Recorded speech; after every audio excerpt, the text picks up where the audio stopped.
Buen día, bienvenidas, bienvenidos todos. Qué gusto que se encuentren con nosotros hoy, lunes 26 de abril del 2021, transmitiendo totalmente en vivo desde la Ciudad de México para todo el planeta, literal, desde las instalaciones de Radio Info en Radio Info IMES y Centro de Tanatología.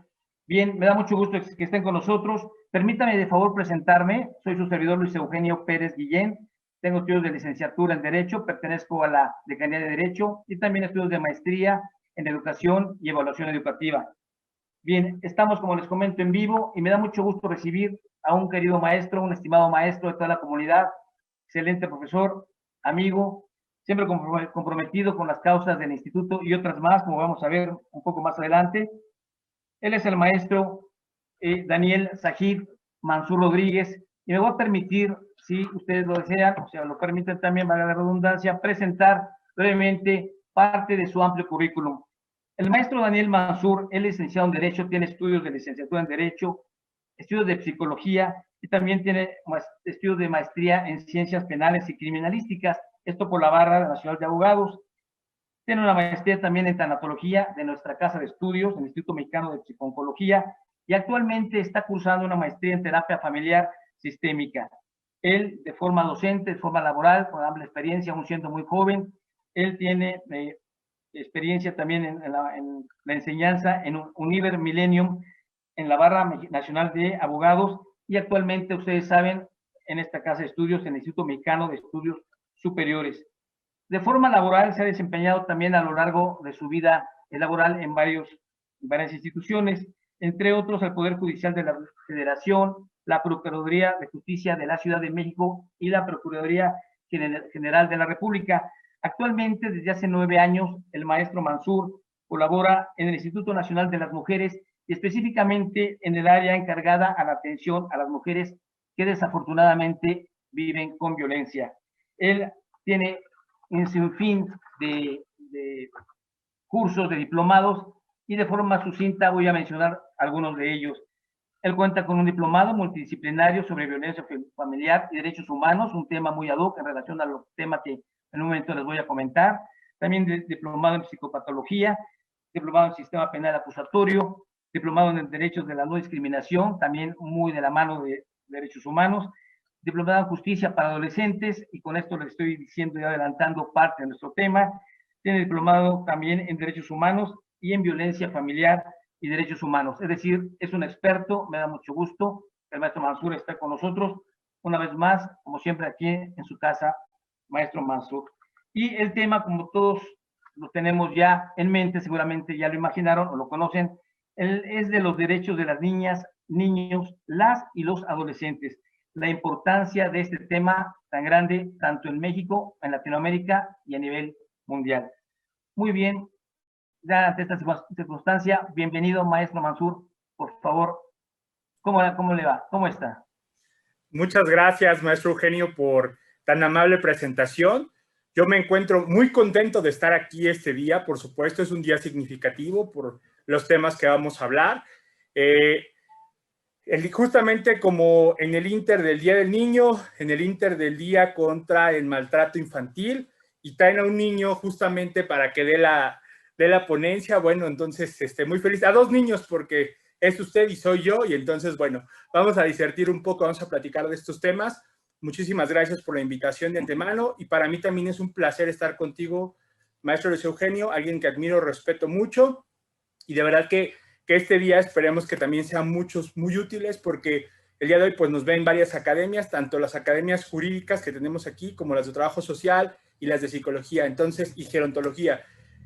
Bueno, pues en general yo creo que hasta tanatología. Entonces, muy contento de estar aquí. Antes de iniciar, me gustaría enviarle pues un saludo a un exalumno mío y amigo mío, el maestro Carlos Nieto, que sigue aún en su condición de salud y que está siguiendo con un tratamiento. Amigo, vamos por todo, y quiero decirte que yo cuentas conmigo y cuentas con todas las personas que están a tu alrededor para salir de esta situación. Entonces, es cuanto, maestro Eugenio. Adelante. Gracias, maestro Daniel. Bien, acuérdense lo que comentaba, les voy a decir una frase de Pitágoras, famoso matemático de ya clásico griego. Enseña a los niños y no será necesario castigar a los hombres. Qué tan ciertas palabras. Y también otra frase que tenemos por aquí de Oscar Wilde, aquel escritor irlandés fallecido a principios del siglo pasado: el mejor medio para hacer buenos a los niños es hacerlos felices. Ciertamente, pues toda la verdad. Bien, entrando en materia, les vamos a pedir, aparte de agradecer su presencia, que bueno, las manitas arriba, las preguntas, los saludos, todo es bien recibido. Y vamos a iniciar, si le parece, maestro, con una pregunta básica en este tipo. Una pregunta pudiera ser obvia: ¿por qué se conmemora el 25 de abril como el Día Internacional de la Lucha contra el Maltrato Infantil? Y ampliando la misma pregunta para unirla, hilarla, si me permite, ¿por qué el 30 de abril, Día de todos los niños? Y como usted bien dice, tenemos muchos niños encima, muchas niñeces encima, pero no dejamos nadie de los que estamos aquí presentes de ser niños. ¿Por qué estas conmemoraciones, maestro Daniel? Con mucho gusto, maestro Eugenio. Si me lo permite, vamos a abordar primero la del día 25 de abril. Es un día muy importante, es un día muy reconocido a nivel del sistema salud pública. ¿Por qué? Porque se considera la violencia contra los niños, niñas y adolescentes un enfoque principal y un enfoque de violencia justamente que el sector salud tiene que darle seguimiento a todo lo que tenga que ver en relación a este tema. Ajá. Ya después nos incorporamos los temas de bienestar social, ya después nos incorporamos los temas de derechos humanos, pero de primer punto partimos que la violencia se tiene que ver como un problema de salud específicamente en el país o a nivel regional. ¿Por qué el 25? Porque como creo que lo sabemos, maestro Eugenio, y seguramente toda la audiencia que ha vivido en diferentes épocas, desafortunadamente los niños, niñas y adolescentes han sido cosificados a lo largo de la historia. ¿Por qué? Porque se les trata en muchas ocasiones como objetos. Ajá. Esto es por parte de la sociedad, por parte de la familia, por parte del propio Estado, ¿sí? Es decir, a un niño cuando tiene un mal comportamiento, se le intenta educar por medio de la violencia, ¿no? Y tenemos frases muy acuñadas como: más vale una nalgada a tiempo que tal situación, mi mejor psicólogo o psicóloga fue la chancla, cuando un niño no te obedece es porque tú no le ejerces la suficiente violencia. Hay múltiples mitos alrededor de esto, pero la parte más importante es que a nivel internacional, todas las organizaciones internacionales dedicadas a la defensa de niños, niñas y adolescentes visualizan este día como algo fundamental. ¿Por qué? Porque tenemos en las encuestas mundiales que aún tenemos una problemática importante en este tema. Es decir, un 87% de niños y niñas a nivel mundial, estadísticas de UNICEF, dicen que viven violencia. Ajá, diferentes tipos de violencia. Y desafortunadamente, ese 87% hay que cargarle el 91% a lo que sería que alguien de su familia genera esa violencia, ¿no? Entonces, es un tema muy importante, es un tema que aquí en México se está trabajando, por supuesto. También mencionar que actualmente a mí, en mi institución, soy un encargado de trabajar con un grupo multidisciplinario. Estamos trabajando algo que en el sector salud es fundamental, es el cumplimiento de una norma oficial mexicana, la 046, que para los casos de violencia familiar y violencia sexual contra mujeres y contra niños, niñas y adolescentes. Ajá. En ese sentido, se le da la obligación al sector salud, llamemos al todo sector salud, es decir, médicos, enfermeras, enfermeros, camilleras, camilleros, trabajo social, área jurídica, directores administrativos de los centros de salud, ajá, llámese un centro de salud físico o llámese un centro de salud mental, porque también los tenemos actualmente. Entonces, a todos estos se les da la obligación de notificar a las autoridades correspondientes cuando tengan indicios de casos de violencia contra niños, niñas y adolescentes.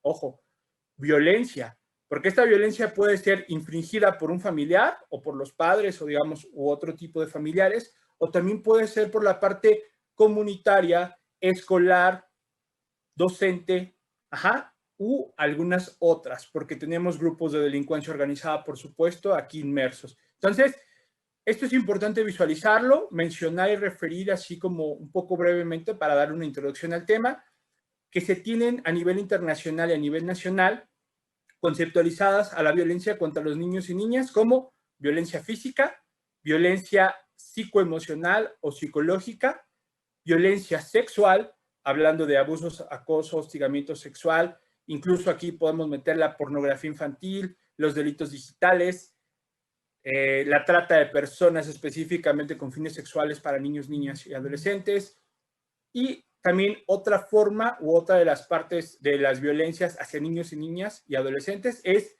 la negligencia o descuido justamente en los cuidados. Esta es muy importante porque esa es la que regularmente se manifiesta. Y aquí, por ejemplo, tenemos 3 materias indispensables para darnos cuenta de que esta violencia existe y en la cual desafortunadamente las autoridades de salud no han querido trabajar, y es que, pues por eso ya les vamos a presentar un manual, varias instituciones, la Secretaría de Salud, el IMSS, UNICEF, la Comisión Nacional de Derechos Humanos, el Instituto Nacional de las Mujeres, el DIF, varios hospitales especializados en el tema de niños, niñas y adolescentes. Les vamos a presentar ya por fin un manual que les va a decir qué es lo que tienen que hacer, cómo tienen que identificar la violencia, desde los diferentes tipos de violencia, desde la parte médica a la física, desde la parte psicoemocional a psicólogos y psicólogas o psiquiatras, la psicológica, y desde la parte de la negligencia y el descuido a todas las partes administrativas o trabajo social. Entonces, esto es una obligación que estamos incumpliendo, la cual, en este caso, el Comité para los Derechos de Niños específicamente, aunque tenemos que decir niños, niñas y adolescentes, nos ha pedido que México le dé un mayor impulso a este tipo de políticas, y en este caso un organismo que por ahí que se llama CIPINA, que lo vamos a platicar más adelante, pues justamente lo que está tratando es de impulsar tanto al DIF como a la Procuraduría de Protección de Niños, Niñas y Adolescentes, como a sector salud, como a cada uno de los involucrados y involucradas a la misma fiscalía, a las fiscalías también, a que podamos darle cumplimiento a estas recomendaciones que nos han hecho desde la pauta internacional. Por eso, 25 de abril es un día muy importante para todas las naciones, para todos los derechos de los niños, niñas y adolescentes, debido a que este es el derecho a una vida libre de violencia, es el que más se vulnera, ¿no? Y por último, el día 30 de abril es un día que se conmemora también justamente, que mucha gente dice se le celebra a los niños, sí, pero este también tiene un antecedente importante. Es justamente recordar a todas las víctimas de la Primera Guerra Mundial, justamente visualizando que ellos son las personas menos responsables de todos estos y los que desafortunadamente tuvimos mayor cantidad de víctimas en esta Primera Guerra Mundial, ¿no? Entonces, esto se conmemora por esta situación, pero después Naciones Unidas, específicamente lo que tiene que ver con UNICEF, con ODI, lo que hace es decir, vamos a ponerlo ahí, pero también justamente para seguir trabajando por los derechos de los niños, niñas y adolescentes, ¿no? Entonces, ese día lo buscamos o lo hacemos para seguir justamente mencionando que aún falta mucho por trabajar en el tema de estos niños, niñas y adolescentes, ¿no? Pero bueno, sería cuanto, maestro Eugenio, adelante. Gracias, maestro Daniel. Súper interesante. Realmente nos está descifrando, nos está descubriendo el 25 y 30, que desafortunadamente fue por estos niños que en esta guerra, pues la primera del 14 al 18, la segunda del 39 al 45, recordemos las dos guerras grandes, despiadadas que desafortunadamente existieron en este planeta, nunca se tienen que repetir, eso está claro. Muy bien, vamos a una pausa, si me permiten, los esperamos de regreso.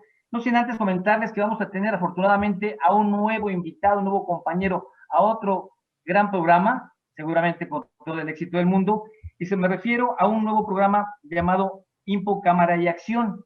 Este programa va a ser quincenal de entrada, todos los martes, de las 15 a 16 horas, repito, Info, Cámara y Acción. ¿Y quién lo va a conducir? Compañeros jóvenes, por supuesto, hablando de niños, son jóvenes, chicos del bachillerato tecnológico de Info, de la propia casa. Esto va a ser de jóvenes para jóvenes, va a ser muy interesante ver qué nos platican los jóvenes. Repetimos, todos somos jóvenes, tenemos ahí ya varias capas de piel, pero finalmente el corazón nunca envejece. Como bien comentaba el compañero, el maestro Daniel, pues ahora, bueno, lo platicamos de regreso, los esperamos, no se marchen.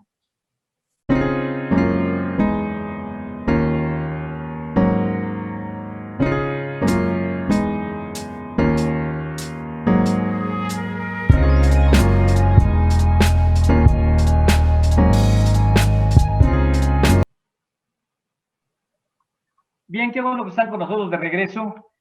Decía una gran educadora, hablando de niños, italiana, María Montessori, siembra en los niños ideas buenas, aunque no las entiendan. Los años se encargarán de descifrarlas en su entendimiento y de hacerlas florecer en su corazón.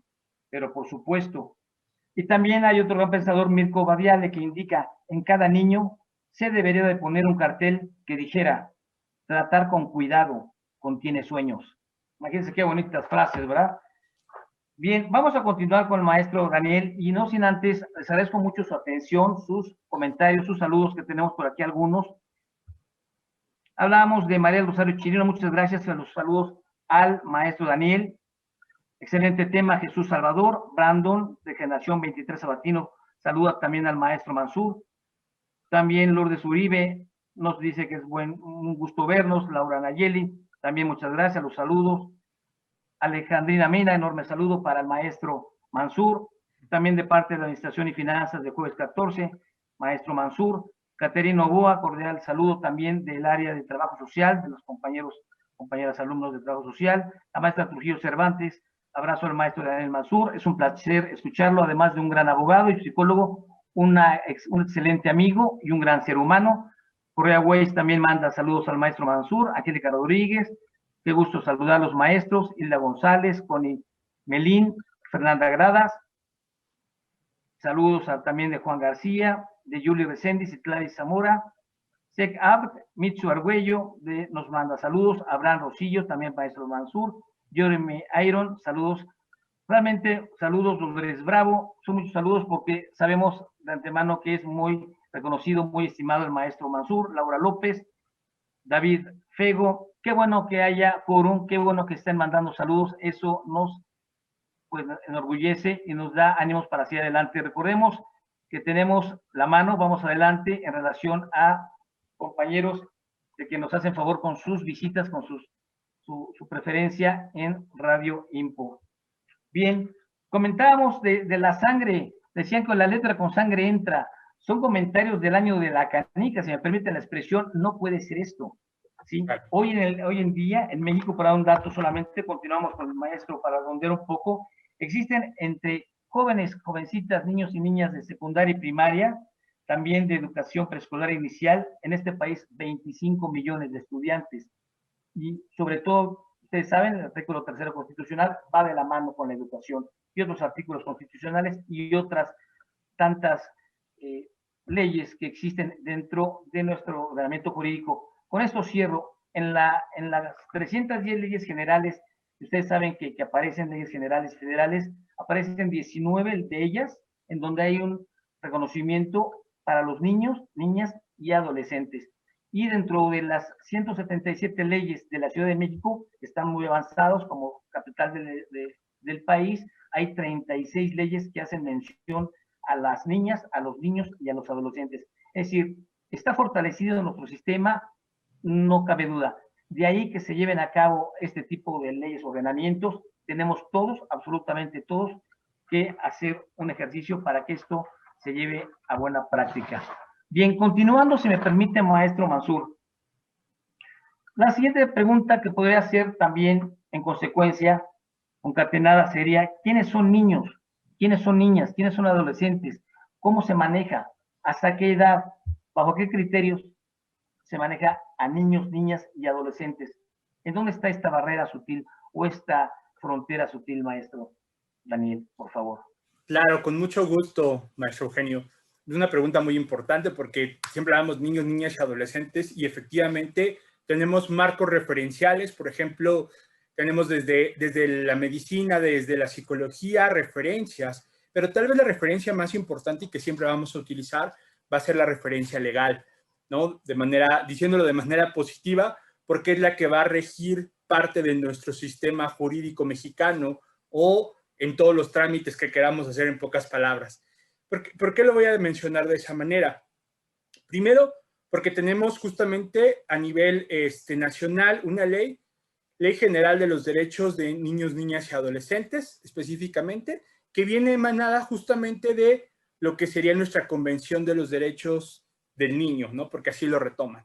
Porque hay que saber que específicamente en el ámbito internacional se retoma como una etapa a la niñez, ¿no? Esta convención nos dice que un niño, para la Convención de los Derechos del Niño, va a ser de 0 años, hasta antes de los 18 años o hasta los 18 años como punto de referencia. Ellos lo toman así a nivel internacional. Para nivel internacional no existe como la etapa de adolescencia, sino que legalmente la figura es niño o niña. Pero ya en nuestro derecho nacional, afortunadamente la Ley General de Derechos de Niños, Niñas y Adolescentes ya nos establece pautas, sí nos establece ya un sistema de adolescentes. Entonces nos dice que de 0 a 12 años vamos a tener a los niños y niñas. Y de 12 a antes de 18 años o a 18 años máximo, vamos a tener a lo que serían las y los adolescentes. Ahora, bien importante, cuando usted me dice niños y niñas, tenemos que hablar que tenemos algo que se llama el sistema sexogenérico. Quiere decir que solamente aquí en México está permitido que cuando alguien nace, así sea una persona hermafrodita, se le establezca una categoría, ya sea de hombre o mujer, y en ese sentido va a ser su categoría de niño o niña. Pero hay que recordar que desde los 0 años hasta antes de los 18 años, también se tiene derecho a un cambio de sexo jurídico. Y este es a través de los padres o tutores quienes pueden realizar jurídicamente este cambio por necesidades específicas que pudiera tener un niño, una niña o un adolescente. ¿Cuáles podrían ser estas situaciones? Primero, a lo mejor fenotípicamente es una mujer, pero a lo mejor esquelética y musculosa, y a lo mejor en la parte de músculos parece más un hombre. Y entonces incluso hasta podría ser hermafrodita y justamente el órgano sexual que más está ahí presente puede ser el masculino, pero al final de cuentas la categoría médica dijo es mujer. Pues podríamos tener este cambio de sexo jurídico justamente respaldándolo. Pero bueno, eso nada más lo dejo ahí como anecdotario para que sepamos que también en niños, niñas y adolescentes, por supuesto que hay esta posibilidad de realizar este cambio de sexo jurídico. Algo que ya en adultos, pues tú lo decides y tú realizas ese trámite. En la Ciudad de México es mucho más sencillo, en los demás estados conlleva una dificultad tremenda, pero hay la posibilidad jurídica de realizarlo. Esto sería lo que nos dice la ley, aunque también nada más me gustaría tocar el último punto. Hay que recordar que en la ley del Sistema Integral de Justicia para Adolescentes nos da otra categoría de adolescentes cuando son específicamente infraccionarios de la ley penal, es decir, podemos decir que cometen un delito. Ahí nos da 3 categorías, se llaman grupos etarios. Y ahí nos dice que de 12 a 14 va a haber una sanción, de 14 a 16 otra sanción, y de 16 a antes de 18 años va a tener otro tipo de sanciones. Y aquí solamente me gustaría como amoldear un poco por qué sí hace diferenciación. Porque desde la parte psicológica existe justamente un autor que se llama Jean Piaget, que habla de los estadios de la inteligencia. Y Jean Piaget retoma pues inteligencia, 4 estadios específicamente. Pero el estadio más importante y en la cual ya podemos entrar en una categoría específica que es a partir aproximadamente de los 15, 16 años en adelante, que se llama el razonamiento hipotético deductivo. A partir de ahí, ya justamente este sistema lo que hace es sancionar al adolescente de diferente manera. Es decir, un adolescente de 16 a 18 años sí puede estar en algo que se llama la comunidad para adolescentes, aunque, como lo platiqué en otro programa, su penalidad máxima va a ser de 5 años. ¿Por qué? Porque se llaman medidas socioeducativas o sanciones, porque es parte de los derechos de los niños, niñas y adolescentes, a no ser estigmatizados, a que efectivamente puedan tener un replanteamiento de su vida a cada momento. Maestro, no sé si esto conteste la pregunta o necesitamos ampliar algo más. No, perfecto, totalmente. Considerando también de los derechos, fíjense cuánto tiempo tenemos sobre la Tierra, pero fue afortunadamente, se dice que más tarde que nunca, la Convención de los Derechos del Niño, investigando, se instituye por allá en ONU en 1989 y entra en vigor en 1990. Es decir, tiene 30 años, tiene 54 artículos. Sería conveniente la invitación que lo checaran, los 54 artículos. Son muy sucintos y como bien dice el maestro Daniel, el artículo primero, ¿cómo se va a diferenciar? Para efectos de la presente convención, se entiende por niño a todo ser humano menor de 18 años. Eso lo dice la ONU. Eso es a nivel internacional. Y como bien comenta también maestro Daniel, ya la juventud ya sería de 19 hasta 29 años, cuando menos así en nuestro país. Y otro punto también, como anécdota, como bien comenta el maestro Daniel, en México, ¿cuántos niños nacen diarios? Niños y niñas, por supuesto. 6,000 niños y niñas. Desafortunadamente hay 2,000 decesos.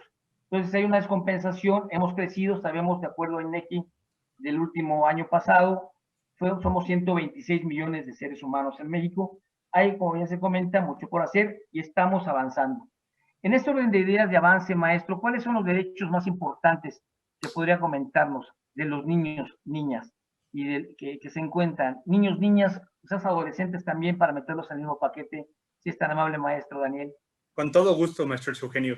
Primero, hay que decir que justamente en la perspectiva de derechos humanos de niños, niñas y adolescentes, a nivel internacional y a nivel nacional, para la parte de políticas públicas, tenemos que retomar lo siguiente. Se divide en 5 ejes. Se llaman derechos humanos de supervivencia, derechos humanos de protección, derechos humanos de desarrollo, derechos humanos de participación y derechos humanos de movilidad. ¿Cuáles son los primeros? Los derechos humanos de supervivencia. Nos va a hablar pues el más importante y el más paradigmático de todos, el derecho a la vida, el derecho a la salud, el derecho a la alimentación adecuada, todos estos que estén vinculados con esta situación. El segundo eje nos va a hablar de los derechos humanos de protección. Aquí justamente nos incluye el derecho justamente a la no discriminación, el derecho a una vida libre de violencia, el derecho justamente a la protección por parte de la familia, a la protección por parte del Estado, a la protección a los niños y niñas refugiados, a el cuidado específico, lo que tiene que ver con toda la parte de las negligencias, específicamente los cuidados, lo que tiene que ver en la protección en contra de los abusos, y hablando abusos en el ámbito tal vez físico-sexual, pero también en la parte de las adicciones. Aquí también se le da una protección específica.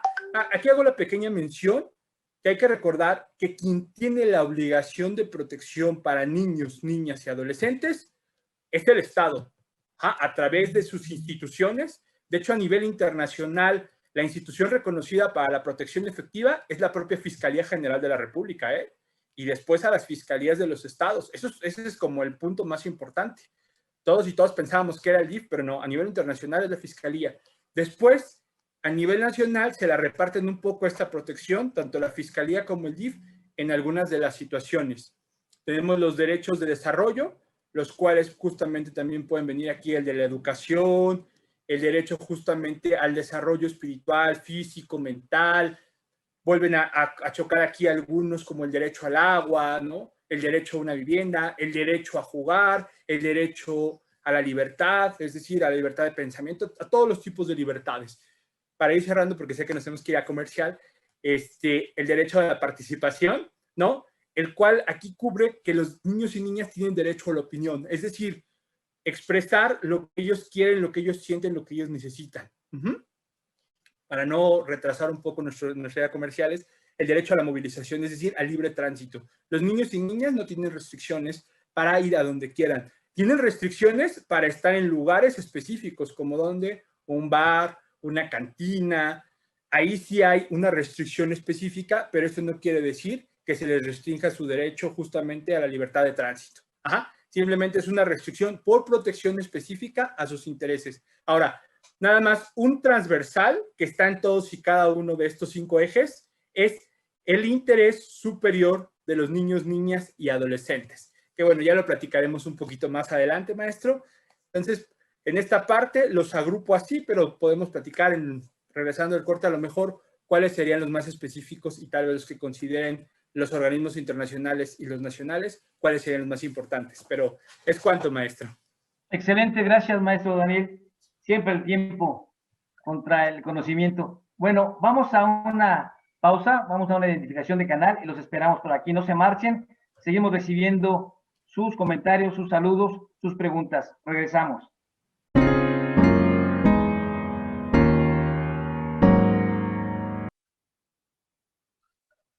Bien, qué bueno que están con nosotros, qué bueno que continúan con nosotros. Vamos a comentar en relación al nuevo programa de Cámara y Acción. Recuerden, todos los martes, quincenal, va a ser de 3 de la tarde a 4 de la tarde. Lo conducen los compañeros chicos del bachillerato tecnológico de la misma casa de estudios, nuestra casa IMPO, y es un programa de jóvenes para jóvenes. Va a estar muy interesante, se abre el abanico de programas en esta institución, como siempre en vanguardia. Voy a permitirme unos saludos al maestro Daniel, de Jesús Pons, de María Ríos. Vamos a hacer también un par de preguntas de Diego Lor. Vamos a platicar en relación a algunas preguntas en donde se maneja la violencia infantil, más que nada con la connotación sexual. ¿Qué sucede con esos padres que no tienen cuidado en un momento dado en relación a los niños? Y otro compañero, Diego Lor, nos comenta cómo es posible que se defienda la niñez. Él dice, si en cada crucero, desafortunadamente, son circunstancias quizás económicas, lo hemos checado, que cuando los niños están realizando trabajos es triste, desagradable, y esto se presenta. Y antes de esto, si me permite, maestro, un par de reflexiones. A menos que enseñemos a los niños la paz, alguien más les va a enseñar la violencia. Esto lo dijo Coleman McCarthy. Y nunca es demasiado tarde para tener una infancia feliz, de Tom Robbins. En relación a esto, maestro, en este par de preguntas en relación a violencia, que se puede manejar violencia ya en la casa sexual y en relación a los trabajos de los niños y niñas en la calle, ¿qué nos podría comentar, de favor? Claro, por supuesto. Hay delitos configurados a este tipo de situaciones. Por eso es una protección específica, ¿no? Porque es responsabilidad de la sociedad y del Estado poder generar esto. Existen delitos como trata de personas, específicamente para niños, niñas y adolescentes. Existe el delito de mendicidad todavía. Existe el delito de corrupción de menores. Y específicamente podría ser como una violencia familiar patrimonial, en el caso de que sea un padre de familia, alguien de la familia que lo obligue a trabajar de esta manera, ¿no? En ese sentido, por ejemplo, en muchas de las ocasiones, y me tocó porque me tocó estar del lado de la fiscalía, específicamente cuando los niños y niñas son víctimas, nosotros nos llevan a un niño que estaba en el metro Valderas, si no me recuerdo, lo llevan a la fiscalía ahí en el búnker y nos levantan la denuncia por mendicidad.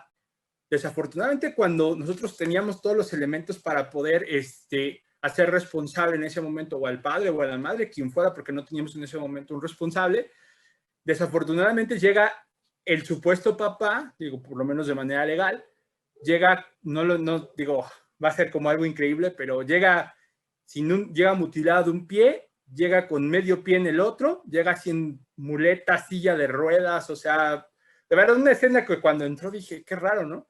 Pero bueno, cuando entré dije, no vaya a ser justamente el papá del niño, y específicamente, desafortunadamente, fue el papá del niño, y acá lo que hicieron los abogados que lo defendieron, lo sacaron por una situación que los penalistas conocemos como un estado de necesidad justificante. Entonces, por eso el niño tenía que trabajar, porque el papá no podía trabajar, no había una madre, los había abandonado, y el único que estaba con él era el papá, y entonces ante esa situación, pues el niño tenía que salir a trabajar, ¿no? Aún así, por supuesto que se trata de visualizar. Desafortunadamente, la mayoría de niños y niñas que trabajan en las esquinas, como bien lo dicen, son niños y niñas que tienen dos cosas. O uno, vienen con grupos de trata de personas que desafortunadamente ya están los niños, ¿cómo poder decirlo? De alguna manera saben su plan de acción, saben que tienen que exabuirse, saben lo que tienen que decir, y en otros momentos, desafortunadamente, es parte de la población que se encuentra en la calle, son niños y niñas en situación de calle, o son niños y niñas que por esta migración de estado a estado vienen de comunidades indígenas, y como tal, cuando se busca ser responsable por algún delito de estos, pues no se puede, ¿no? Porque a lo mejor su uso y costumbre, desafortunadamente, es que los niños y niñas en las comunidades trabajen junto con los padres, ¿no? Entonces nos encuentra dificultades, pero siempre que haya la posibilidad de generar algún tipo de denuncia, lo tenemos que hacer, porque ha habido muchas instituciones que lo buscan realizar y lo han hecho, y hemos tenido casos exitosos. Lo desafortunadamente es que tenemos mucha más población que está vulnerabilizada que la que podemos realmente, pues, sancionar a los responsables de esto, pero yo invitaría a que siempre que podamos, denunciemos, porque eso va a ser en beneficio del niño o niña, ¿no? Bien, gracias, maestro Daniel. En relación a la denuncia, como usted bien comenta, en un momento dado, ¿quiénes serán las autoridades de protección de los derechos de las niñas, niños y adolescentes? ¿Ante quién? ¿De qué forma? ¿Presencialmente?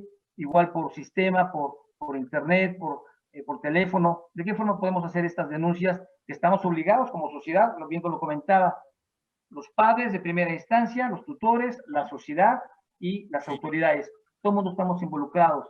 Y quizás más tarde podremos platicar de circunstancias puntuales, porque hablamos muchas veces genéricamente, maestro Daniel, que los niños, que los adultos mayores venerables, pero nosotros, ¿qué hacemos, compañeros, compañeras? Gente que amablemente nos está observando y escuchando. Platiquemos. Pues, claro que ¿Con sí, quién podríamos denunciar, maestro Daniel, de favor? claro que sí.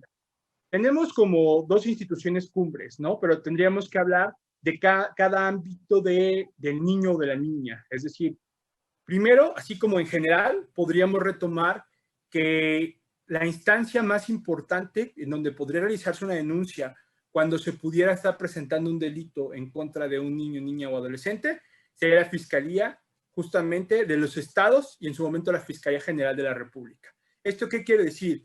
Si conocemos de un caso de abuso sexual, violación, pornografía infantil, trata de personas, podemos justamente interactuar en este sentido, hacer una denuncia a cualquier persona que sea, y esto nos da la posibilidad justamente el Código Nacional de Procedimientos Penales en el artículo número 226, incluso delitos que puedan ser por querella. Ajá. Ahora, otra situación en particular podríamos encontrar donde tenemos ciertas dudas en los casos de violencia familiar o en casos donde no sepamos específicamente si pudiera haber una violencia, tenemos a una institución que se llama la Procuraduría de Protección a Niños, Niñas y Adolescentes. Esta Procuraduría pertenece a los sistemas DIF. Ajá. No quiere decir que sea lo mismo, no, son diferentes, pero digamos que está encumbrada ahí en los DIF. Esta tiene atribuciones específicas de tener un cuidado específico para niños, niñas y adolescentes. ¿En qué sentido?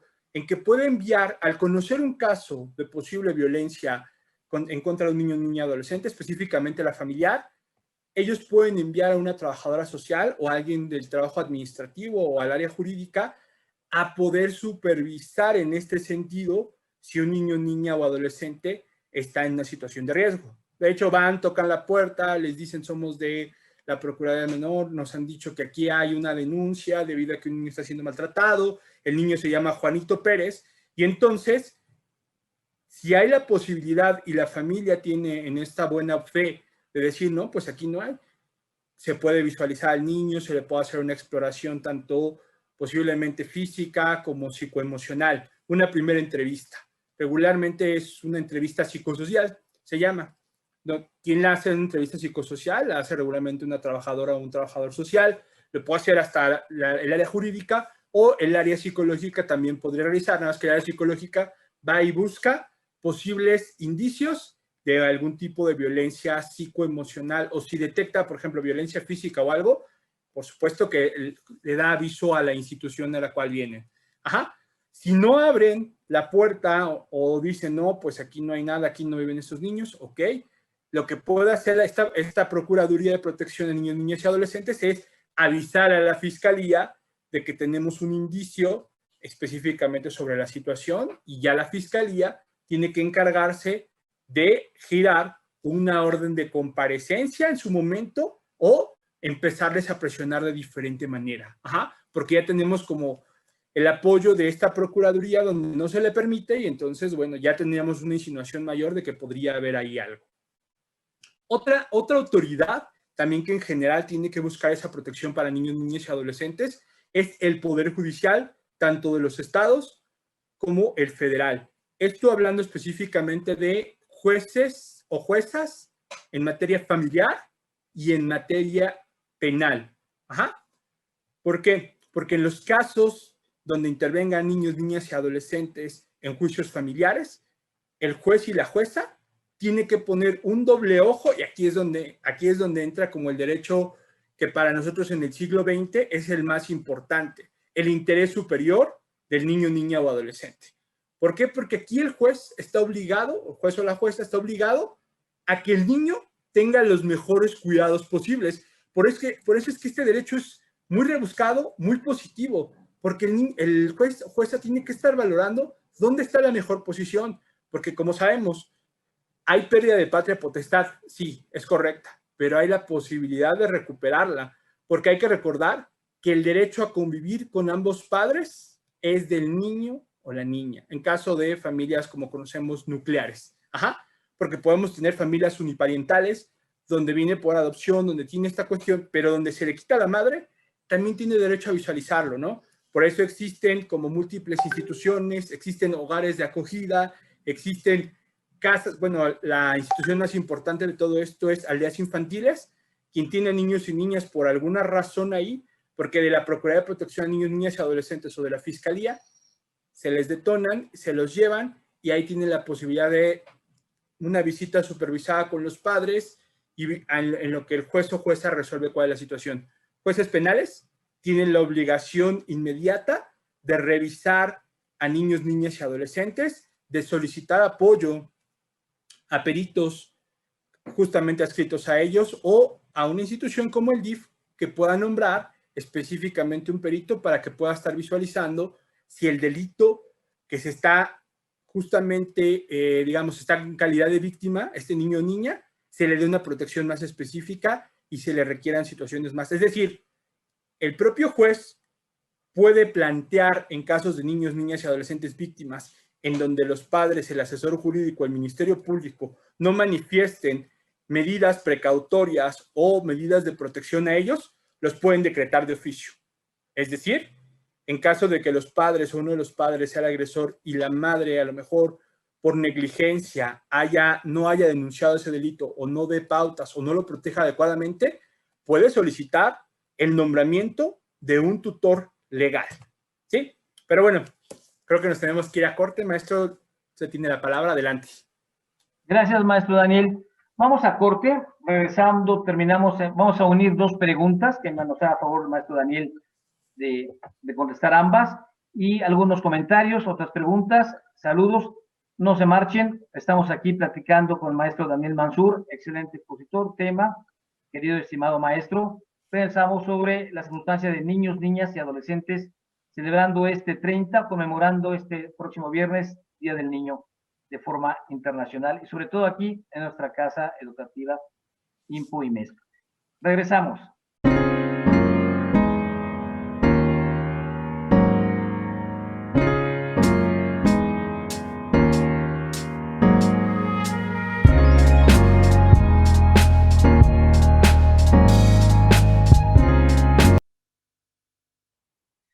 Gracias por su permanencia. Nos encontramos con el maestro Daniel Mansur, platicando sobre este importante tema de los derechos de las niñas, niños y las adolescentes en este día 26 de abril, próximo a conmemorar el Día Mundial del Niño.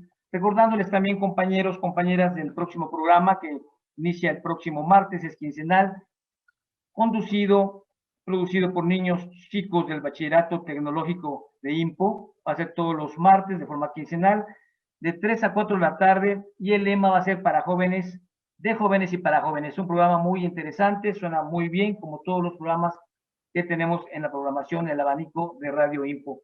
Comentando en relación a la participación del maestro Daniel Mansur, y cerrando, si de favor nos apoya, maestro Mansur, en relación a los juicios de orden familiar. Juicios de orden familiar, ¿cuáles serán los derechos de las niñas, de los niños y de los adolescentes? Y uniendo esto en juicios del orden penal, ¿cuáles serán los derechos? Ya nos hizo un comentario general, podríamos, si usted gusta, especificar en relación de juicios de orden familiar con niñas, niños y adolescentes y juicios de orden penal con las mismas personas. Por favor, maestro Daniel. Con mucho gusto, maestro Luis Eugenio. Primero, antes que nada, perdón, se me olvidaron dos academias también que nos están viendo ya hace ratito, cuando tú amablemente leías los saludos. Por supuesto, la Academia de Administración y Finanzas y también por ahí la Academia de Administración justamente también nos está viendo. Y para ello nada más comentarles en los derechos laborales, porque fui su docente en Derecho Laboral, Saber que también la Secretaría del Trabajo, a través de la Procuraduría Federal del Trabajo, tiene también la obligación de ser garante y protector de los derechos de niños, niñas y adolescentes cuando trabajan formalmente y en ese sentido se les violentan derechos humanos. ¿Por qué? Porque los niños y niñas solamente pueden trabajar un máximo de 6 horas, tienen más días de descanso, tienen más días de vacaciones, pero bueno, solamente mencionar eso. Una vez, maestro, justamente para nuestro cierre, pues viene el momento, me parece que más glorioso de esta conferencia. Nos quedan pocos minutos, pero trataré de ser como muy breve. Decíamos que los jueces y juezas deben ser los primeros protectores en estos casos. Segundo punto, en derecho específicamente familiar, cuando hablemos que en un niño, una niña tenga que intervenir en un juicio, es decir, declarando, tendríamos que hacer lo siguiente. Para su protección específica en su salud mental, podrían estar siendo acompañados primero de sus tutores, es decir, no importa quién sea la contraparte, tendría que estar el tutor, quien tenga la guardia y custodia en ese momento, 1. 2, si el juez o jueza de lo familiar lo considera, puede solicitar el apoyo de un especialista en psicología para que pueda acompañar en caso de que se pueda desbordar alguna situación psicoemocional. Eso sería un derecho muy importante. 2, recordando específicamente que también los juicios familiares, hay que recordar que el principio de publicidad del cual nos trae la Constitución, en el caso del derecho familiar, no aplicaría, porque si demás gente se pudiera informar de situaciones de niños, niñas y adolescentes, estaríamos estando ahí que el Estado dejaría de ser protector. ¿Por qué? Porque imagínense un divorcio, con quién se va a quedar, si hubo un caso de violencia sexual por uno de los padres, si hay violencia familiar, esto los estigmatizaría. Entonces, ahí se quita. 2, otra situación también muy importante es que si no hay protección de los padres o no hay un adecuado cuidado, se puede en ese sentido también en materia familiar nombrar a tutores oficiales de parte de que se encuentran adscritos al Tribunal Superior de Justicia de cada estado de la República. Ajá. Y en su momento, si se nota que es más riesgoso, ¿por qué? Porque con ninguno de los dos padres va a tener un adecuado cuidado, se puede determinar justamente la intervención del DIF y que el DIF entonces pueda ser ese tutor, pero también con un tutor externo. Esto también se podría solicitar en los casos de orden familiar. Derechos importantes en materia sería la convivencia con ambos padres, es decir, aunque esta convivencia sea en un justamente centro donde esté cuidado, porque podríamos tener el centro de convivencias de aquí de la Ciudad de México, pero también podemos tener instalaciones del DIF, podemos tener instalaciones de juzgado, donde puede ser supervisada justamente estas visitas, ya sea por un profesional, por la misma madre o por el mismo padre, o por algún, digamos, familiar. También podríamos tener específicamente que los derechos de alimentación, es decir, de una pensión alimenticia, son inherentes a los niños, niñas y adolescentes y que en ese sentido los padres, es decir, la madre regularmente, va a ser quien lo va a solicitar a nombre de su hijo, pero el beneficio va a ser para ellos. Segunda situación, hay que recordar muy importante que los niños tienen derecho al registro, es decir, a tener un nombre. Si este no es llevado a cabo por parte de los padres, puede haber una sanción porque se considera un delito. Una falta administrativa de primer momento, pero después un delito. Entonces, si hay un juicio donde no esté registrado un niño o una niña, aparte del juicio que se va a llevar y que se va a obligar en ese momento a registrar, también se le da justamente aviso al Ministerio Público para que determine posiblemente un delito.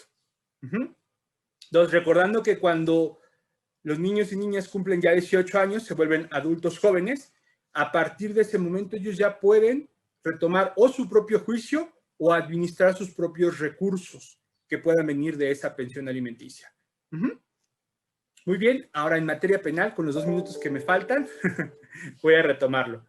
Recordando que los derechos específicos de niños, niñas y adolescentes en materia penal serían los siguientes. Todos los datos que sean de niños, niñas y adolescentes en materia penal o donde intervengan en un juicio, ya sea como victimarios en el caso de justicia para adolescentes o en el caso específico de cuando son víctimas en una etapa, digamos, en un sistema acusatorio de adultos, tienen que ser protegidos sus datos y su identidad. ¿Esto a qué me refiero? que siempre van a interactuar con lo que son las siglas. Nunca se va a poner su nombre en concreto.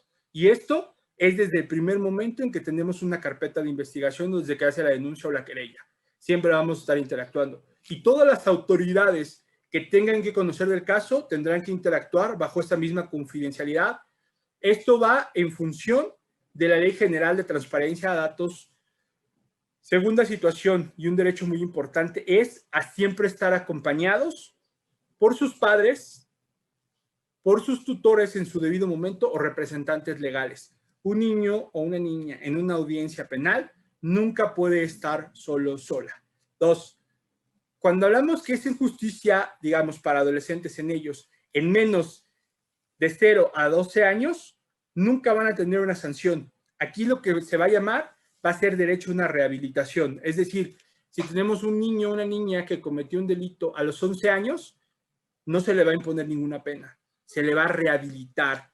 Se va a dar lo que se llaman las juntas restaurativas. Es decir, se le va a poder proporcionar a lo mejor apoyo psicológico, pedagógico, social, para que justamente se rehabilite y no vuelva a ser reincidente en un delito más adelante que sí ya le va a implicar una sanción. Otra cuestión importante, hay que tenerlo muy claro, es que antes existía una figura que se llamaba careo. Hoy está lo que llamamos interrogatorio y contrainterrogatorio. Aquí la cuestión es que los niños no van a ser contrainterrogados. Es decir, menos de 12 años no van a tener interrogatorio ni contrainterrogatorio, y en una situación específica, digamos, cuando ya sean adolescentes, en ese interrogatorio y contrainterrogatorio podrán estar presentes justamente personas de confianza, es decir, padres, madres o un profesional en psicología específicamente, independientemente del asesor jurídico o defensor que está ahí con ellos. Cuidar las identidades. Segunda y la más, bueno, y para mí la más importante, en casos donde intervengan niños y niñas víctimas, se acaba el principio de publicidad en materia penal. Es decir, solamente van a estar las partes y no va a haber público que pueda estar ahí. Si en algún momento se llama público, la única institución que va a estar como público puede ser la Procuraduría de Protección de Niños, Niñas y Adolescentes, y eso visualizando cómo se están llevando estos derechos. De ahí en fuera, nadie más puede estar. ¿Sí? Muy bien, creo que se nos ha acabado el tiempo, entonces bueno, faltan muchas más cosas, por supuesto. El próximo año, si deciden invitar a alguien o a mí, pues podremos seguir platicando de estos temas, ¿no? No me gustaría, lógicamente, acabar el programa sin también mandarle muchos saludos a nuestras generaciones de derecho que están a punto de finalizar, específicamente a las generaciones 17 y a las que están también ya un pasito, que es la 18. Allá a Tláhuac los jueves, los sábados también a la de Montevideo. Un fuerte abrazo, felicidades. Están a 2 clases de concretar esta gran meta y de verdad que pues ellos han sido alumnos seguramente también de usted, maestro. Muchas felicidades, porque pues prácticamente esta será pues, la vez que yo tendré para felicitaros todavía como estudiantes, porque la próxima vez ya será como profesionistas. Así que felicidades a estas 2 generaciones, un fuerte abrazo y los mejores éxitos. Maestro Eugenio, pues creo que ha sido todo. Agradezco la invitación mucho. Le mando saludos, por supuesto, al decano, a la maestra también Elena, que por ahí la decana de psicología, que amablemente me envió saludos, y pues decirles que próximamente la decana también la tendremos por aquí en un programa especial, acompañándonos. Entonces, maestro Eugenio, un placer, gracias. Gracias, maestro Daniel Mansur, muchas gracias por sus conocimientos, por su experiencia, por todo esto que derrama con todos los compañeros, compañeras, alumnos y docentes. No me resta nada más que agradecerle a todas las personas que amablemente mandaron sus saludos, sus preguntas, sus comentarios, que en su momento pues no fueron respondidas, son bastantes, se los agradecemos. Va a ser esto respondidas directamente, le pido de favor al maestro Daniel Mansur. Claro. Y también comentarles que esta transmisión fue totalmente en vivo desde la Ciudad de México para todo el planeta, desde IMPO, IMESP y Terapia de Duelo. Muchas gracias a las autoridades por su confianza y, como bien dice el compañero maestro Daniel Mansur, muchas felicidades a estas generaciones que próximamente tendrán pues ya una responsabilidad y van a estar representando orgullosamente a su alma mater, IMESP. Gracias, que les vaya muy bien, buenas tardes. Si te gusta el contenido, dale like al video. Suscríbete y activa las notificaciones presionando la campana.